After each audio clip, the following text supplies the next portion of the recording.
Namaskar and welcome to Market Mantra, the program in which we give you a complete update on the economic, business and stock market news of the day.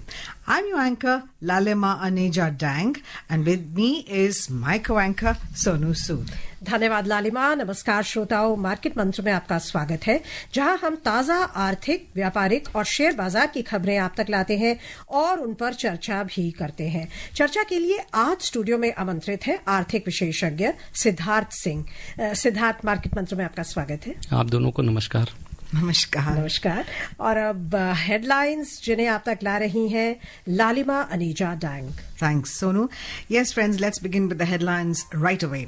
Benchmark domestic indices log losses. Sensex falls 31 points. Nifty settles below 26,000 level. Asian stock markets end mixed and global crude oil prices rise. प्रमुख घरेलू बाजार सूचकांक गिरावट में रहे। Sensex 31 अंक टूटा, Nifty 26,000 के स्तर से नीचे आ गया। एशियाई शेयर बाजारों में रुख मिला जुला रहा और कच्चे तेल की वैश्विक कीमतों में आई वृद्धि।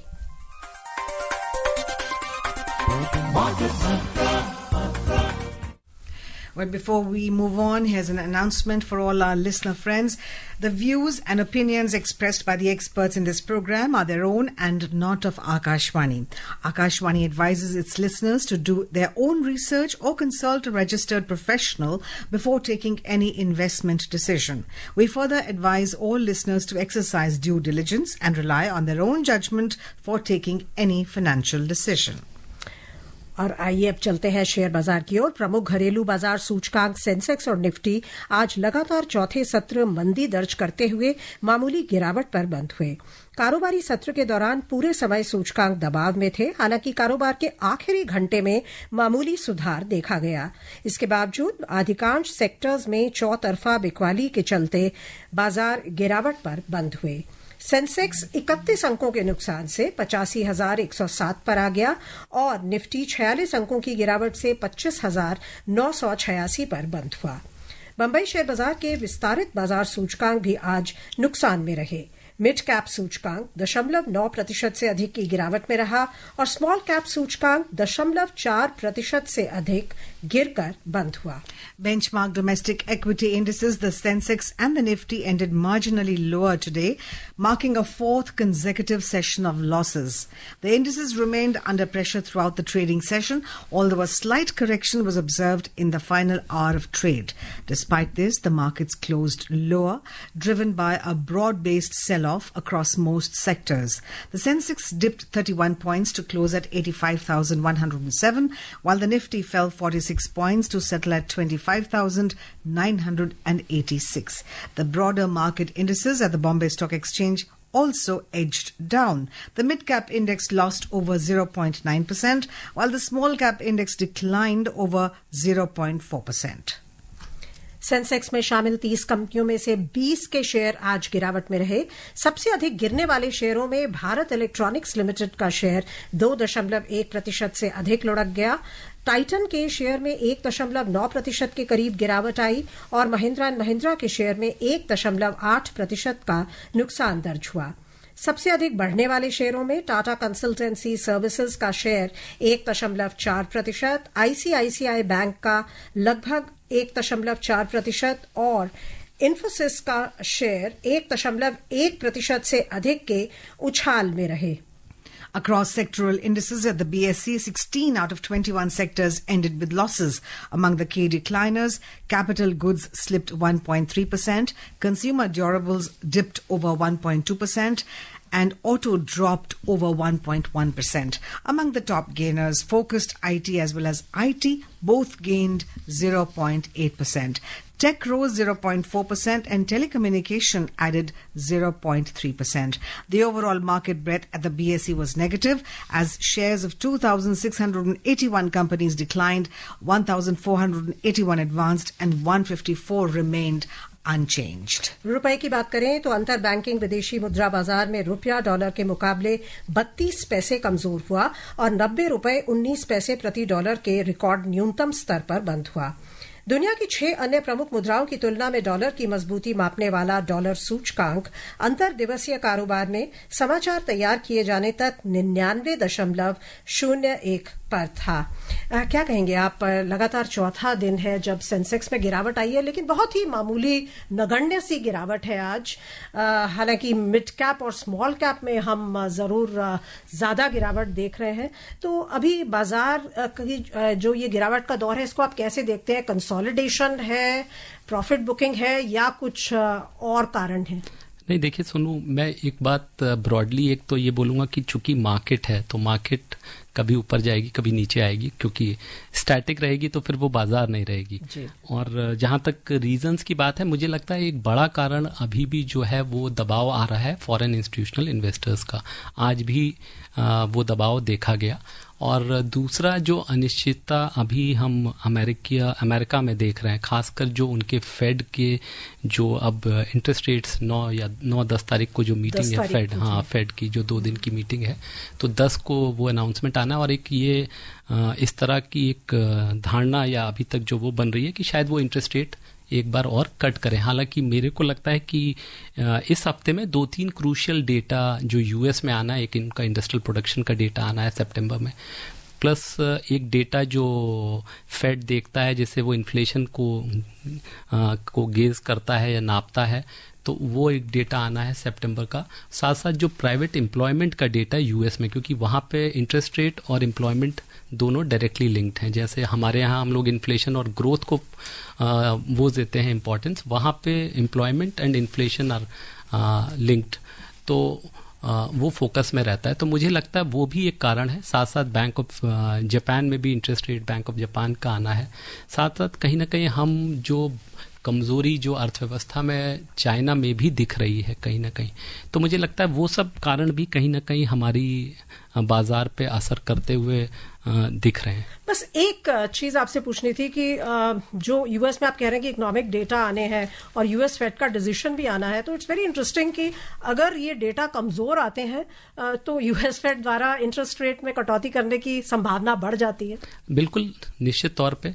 अगर मतलब वो तो it is all very ironical. हाँ, नहीं, और आयरॉनिकल तो मैं नहीं कहूंगा, लेकिन मैं ये बोलूंगा कि इट इज डायरेक्टली लिंक्ड। अगर इंटरेस्ट रेट्स में जो भी मूवमेंट है, it is obviously linked to the data driven है बेसिकली। तो अगर एम्प्लॉयमेंट डेटा खराब होगा तो obviously it pushes them to cut rates further. अगर इन्फ्लेशन बढ़ता है then that's a negative for them, whether they should cut interest rate, still cut or not. So it all depends on the data, industrial production का भी data आना है, तो मुझे लगता है वो एक बड़ा कारण होगा। और इसके साथ साथ मैं एक चीज और जोड़ूंगा, जब हमारा जो Q2 का जो GDP डेटा अभी आया, तो उसमें जो हमारे चीफ इकोनॉमिक एडवाइजर जो उनकी कमेंट्री थी, तो उसमें भी उन्होंने यही बोला कि जो हमारे GDP को या हमारी जो ग्रोथ को रिस्क है वो बाहर से आ रहा है। तो जो किस तरह से द आउटसाइड वर्ल्ड जो अनसर्टेनिटी अभी भी बनी हुई है, तो एक अभी भी कहीं ना कहीं वो पैटर्न जो है ना वो सेटल नहीं हो पा रहा है। साथ साथ हालांकि 8.2% आया, वो तो बहुत मजबूत नहीं, तो वो हमारी there is nothing in our macro economic fundamental which is worrying. But yes, हमारा जैसे यूएस के साथ जो ट्रेड डील होनी है, तो वो भी कहीं ना कहीं अभी हुई नहीं है। ये ऐसी आशाएं बन रही हैं कि हो जाएगी जल्दी। But once the Sensex touched 86,000, and now we see it's after 4 consecutive days of going down, it's at 85,107. It's down, but not too bad. I think one can still say that it's having touched 86. This is not too bad a figure. Also, Siddharth, when you talk about the external factors, internally our economy is pretty strong, considering the fact that inflation is under control, the fiscal parameters are healthy, the bank and corporate balance sheets are clean, and economy is growing fast. No, see, as far as Lalima, our own internal dynamics are concerned, I don't see our macroeconomic fundamentals are completely, I would say, terrific. We are in the best of times. So there was so much of voice was a concern raised when we had a problem with in terms of US tariffs, huge tariffs, 50% tariff. And despite that, economy in the first half of the current financial has grown by 8%. So now the expectation is that definitely we will be 7% plus for the entire year. Yes, you are right. In terms of, you look at any inflation, obviously is very, very low. So which again is something that is very positive for us. Inflation, GDP numbers are good. Our forex reserves are very good despite our currency taking a hit. But yes, there is nothing to worry because we have almost $700 billion of reserves, forex reserves. So in terms of our food grain production, our stocks, so I think everything is positive. The kind of capital expenditure, and also now we are getting to see a pickup in private investment also, which was something which has been been talked about, lot of concern. So slowly we are seeing a pickup there also. और अगर हम sectors की बात करें तो IT sector, tech sector में फिर से तेजी हम देख रहे हैं. आज सबसे ज्यादा बढ़ने वाले सेक्टर्स रहे हैं भारतीय बाजार में. आगे चलकर हम देखेंगे यूएस बाजार में भी. सो आपको लगता है कि अब जो एक पहले बूम आई थी, फिर बीच में हमने एक डाउन टर्न देखा था, फिर स्टेबिलिटी आ रही है? सोनू, अभी मुझे लगता है जल्दबाजी होगी. हाँ, उन्होंने हिट बहुत ज्यादा ली थी तो शायद थोड़ा कवरिंग हुई है उन सेक्टर्स में. बट मुझे लगता है अभी वो क्लैरिटी, बिकॉज आर्टिफिशियल इंटेलिजेंस को लेके रोज कुछ ना कुछ नया एक वो आती है. और अभी एक व्यू ये भी आ रहा है कि it is being over hyped.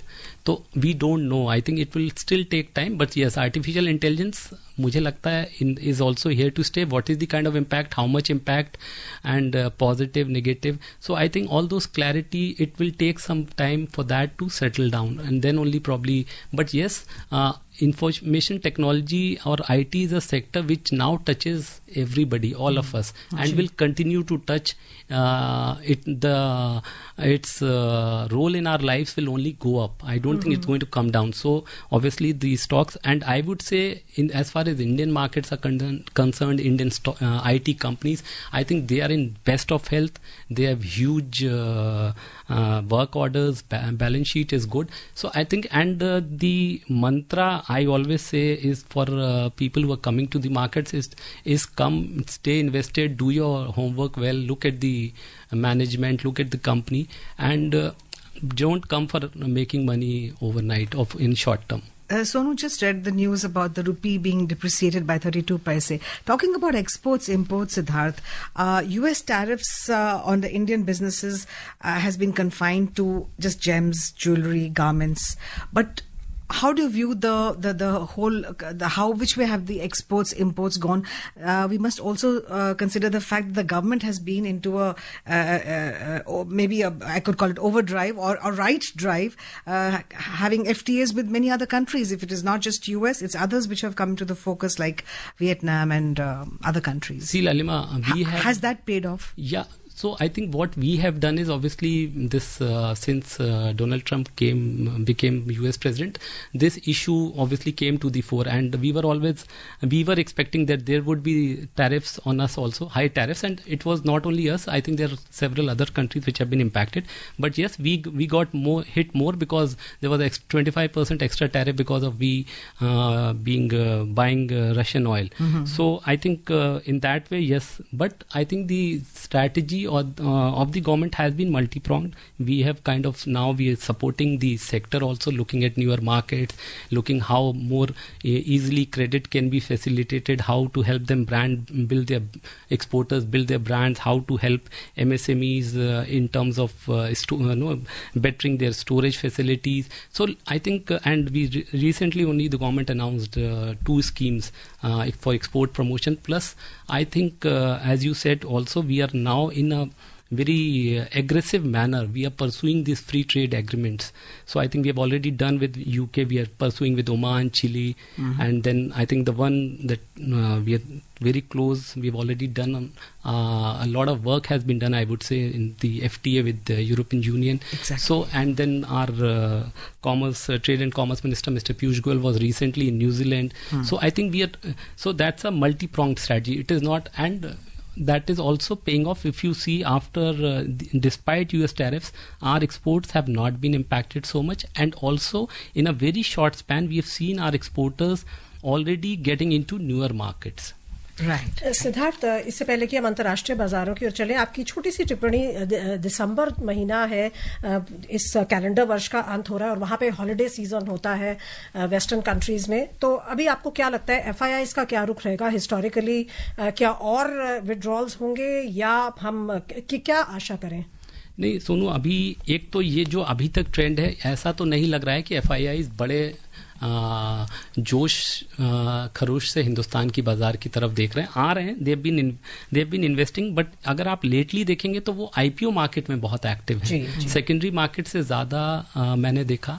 अगर आप डेटा भी देखेंगे तो कहीं ना कहीं हमने देखा एफआईआईज आईपीओ मार्केट में भी एक्टिव है, ठीक है। एंड अभी और जो आपने बात की कि वहाँ ऑब्वियसली क्रिसमस हॉलीडे आ रहा है, तो वो एक टाइम होता है यस कि उनका जो वो एक्चुअली हॉलीडे मूड में चले जाते हैं। लेकिन मैं यहाँ पे एक दूसरी बात, जो दूसरा फैक्टर मेंशन करना चाहूँगा, इस पिछले एक साल में या पिछले 10-11 महीने में बाजार में ऑलमोस्ट $15 बिलियन की सेलिंग की एफआईआईज ने, लेकिन उसके बावजूद Indian markets are intact. So जो डोमेस्टिक इन्वेस्टर्स, तो domestic institutional investors as well as I would say also the confidence of our retail investors, क्योंकि जब भी हम देखते थे बाजार से एफआईआई विड्रॉ करते थे तो रिटेल इन्वेस्टर्स भी चोट पड़ती थी, उनपे बाजार बहुत तेजी से गिरती थी, तो वो फिनोमेना अभी दिख नहीं रहा है। This shows the resilience of our economy now over the last few years. You said it. आइए अब चलते हैं अंतर्राष्ट्रीय बाजारों की ओर। अन्य एशियाई शेयर बाजारों में आज रुख मिला जुला रहा। जापान का निक्केई सूचकांक 1.1% से अधिक के उछाल में रहा।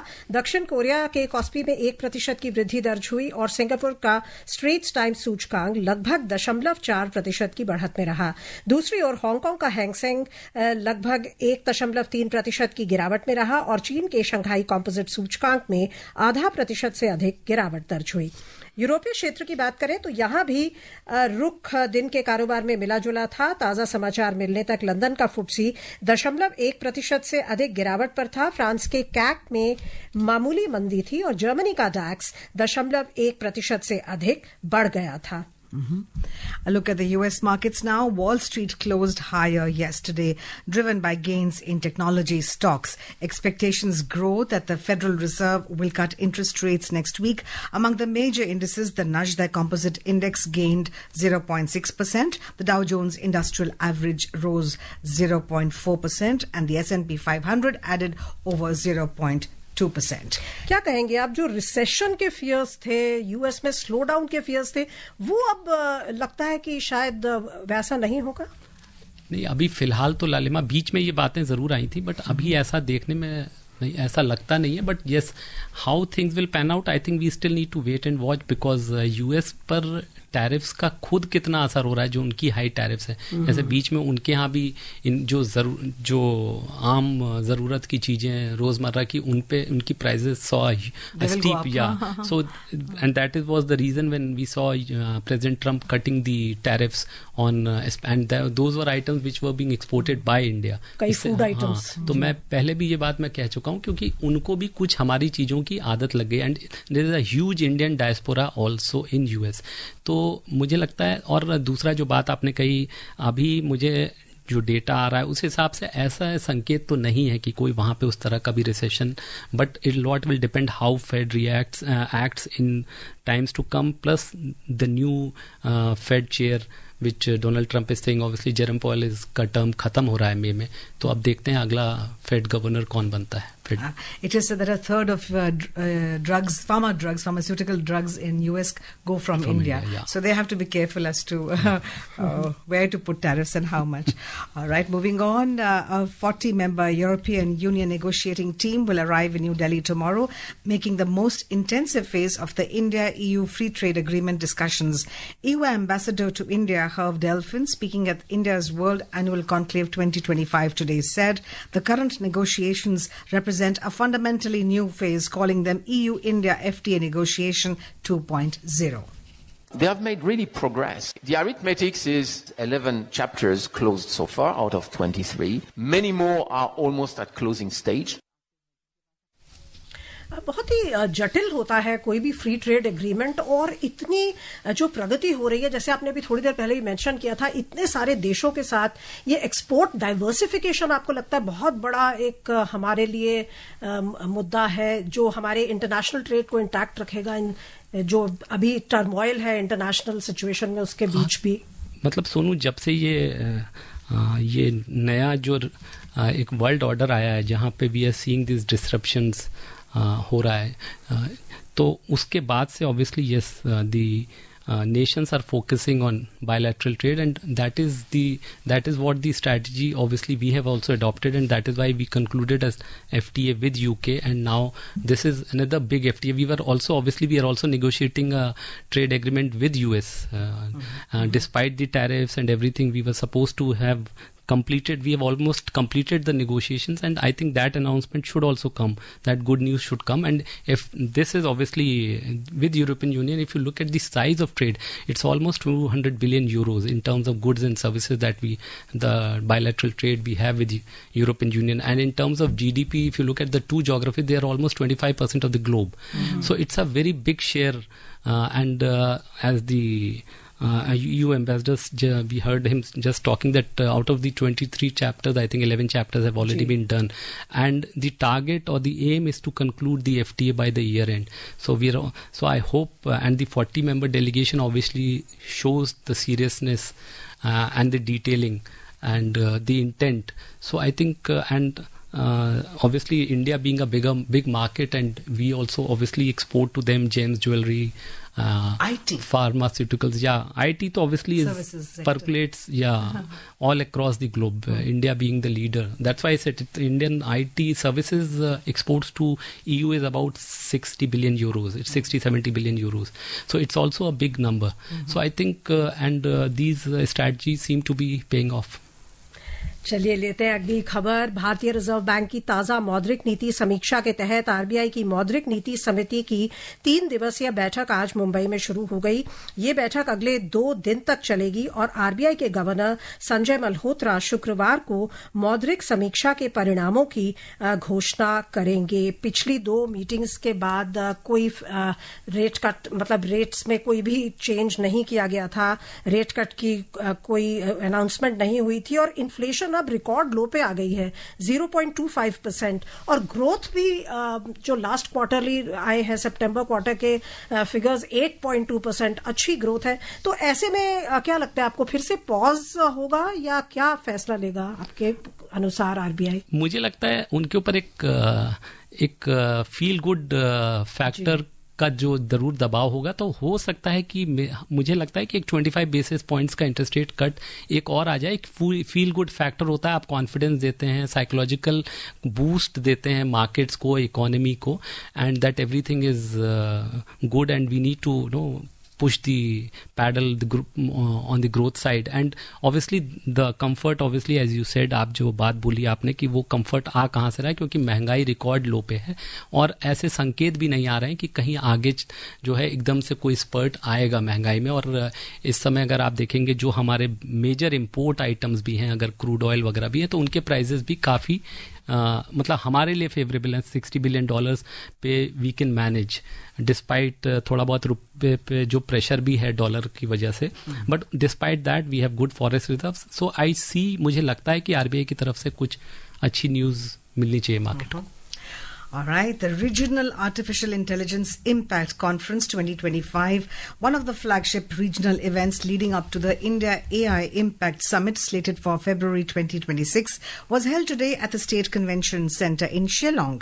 Union Minister of Electronics and Information Technology and Information and Broadcasting Minister Ashwini Vaishnav said that government is organizing the regional AI impact conferences throughout the country, and in this conference in Shillong, the focus will be on people, planet and progress, which are the 3 pillars, the 3 sutras of the AI Impact Summit.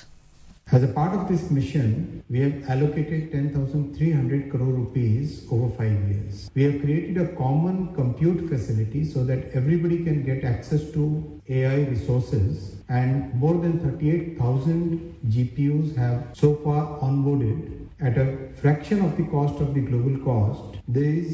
These common compute GPUs are now available to everybody for developing applications, for using and for creating new knowledge. Our target is to train about 1 million people in AI skills, because that is going to define the employability in future. So बहुत ही important step है skilling in AI.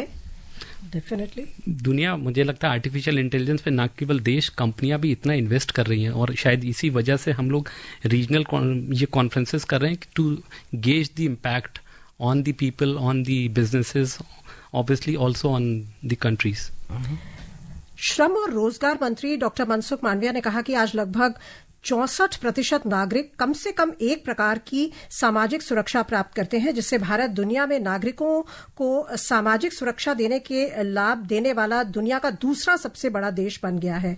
आज नई दिल्ली में India as 2025 सम्मेलन में उन्होंने पुराने श्रम कानूनों को नई श्रम संहिताओं में समेकित करके वैश्विक प्रतिस्पर्धा के लिए श्रम कानूनों में बदलाव लाने पर जोर दिया। उन्होंने कहा कि ये सुधार प्रत्यक्ष विदेशी निवेश को आकर्षित करने, श्रमिक कल्याण सुनिश्चित करने, सामाजिक सुरक्षा को मजबूत करने और उद्योग श्रम सामंजस्य को बढ़ावा देने के लिए तैयार किए गए हैं।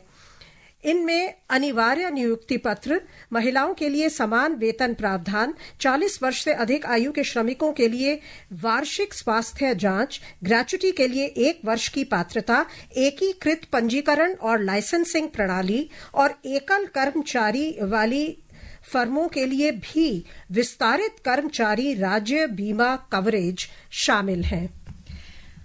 Global crude oil prices rose today after Russia said talks with US officials in Moscow failed to reach a compromise on a potential Ukraine peace deal. Brent crude was trading 1.1% up at $63.14 per barrel, while WTI crude was also trading 1.3% up at $59.40 per barrel when reports last came in. So that briefly, I want to make a point that Dmitry Peskov, Kremlin spokesman, said that Indian purchases of Russian crude oil may decline for a brief period because of Western sanctions. Do you agree? Yeah, obviously, because the two main companies, the Russian companies, have been sanctioned by the US, and I think we, as India as a country, has also indicated that it won't be buying Russian oil in those large quantities that it was already doing. So, आपको क्या लगता है कौन सा level है, threshold level है crude oil का हमारे लिए जो हमारे लिए कंफर्टेबल है? See Sonu, anything around up to 70, 73, 75 तक we are very comfortable. But yes, अभी क्या हुआ है, थोड़ा सा रुपी डेप्रिशिएट हुआ है, तो probably a little lower level also could is something which could be manageable. But अभी तो हम बहुत दूर हैं उस लेवल से। I don't think the world demand the way it is, we are very comfortable with these current levels. Russian President Vladimir Putin's coming here on a 2-day visit on Thursday. What are you hopeful about? Something some inroad into the we've always talked about Indo-US deal. Now what about the Indo-Russia relations? See, I think Indo-Russia, I think obviously they basically want India to continue buying Russian oil. I think the other focus area would be the civil nuclear program that we are having with them. They want to transfer more technology, civil nuclear technology to India. Plus also the trade which is also currently completely in favor of Russia, to try to balance it. Right. अब चलते हैं gold precious metals. Yeah, in the Indian bullion market, 24 karat gold was trading over 0.5% up at 1,30,490 rupees per 10 grams, and silver trading almost 0.7% up at 1,82,410 rupees per kilogram a short while ago. उधर multi commodity exchange में ताजा समाचार मिलने तक दिसंबर अनुबंध वाला सोना 0.3% वृद्धि के साथ 1,27,720 रुपए प्रति 10 ग्राम पर था। दिसंबर अनुबंध वाली चांदी 0.7% से अधिक बढ़कर 1,77,818 रुपए प्रति किलो पर थी। समय समाप्त हो रहा है, सो हमें प्रोग्राम को भी यहीं समाप्त करना होगा। बहुत बहुत धन्यवाद आपका सिद्धार्थ आने के लिए। धन्यवाद। And friends, before we close, as a reminder of the headlines, benchmark domestic indices log losses. Sensex falls 31 points. Nifty settles below 26,000 level. Asian stock markets end mixed. And global crude oil prices rise. Well, that's all we have for you in this edition of Market Mantra. This is myself, Lalima Aneja Dang, and my co-anchor Sonu Sood signing off. So it's Namaskar. नमस्कार। इस कार्यक्रम में विशेषज्ञों द्वारा विचार उनके अपने हैं। आकाशवाणी अपने श्रोताओं को सलाह देता है कि निवेश का निर्णय करने से पहले स्वयं रिसर्च करें या किसी पंजीकृत सलाहकार से राय लें।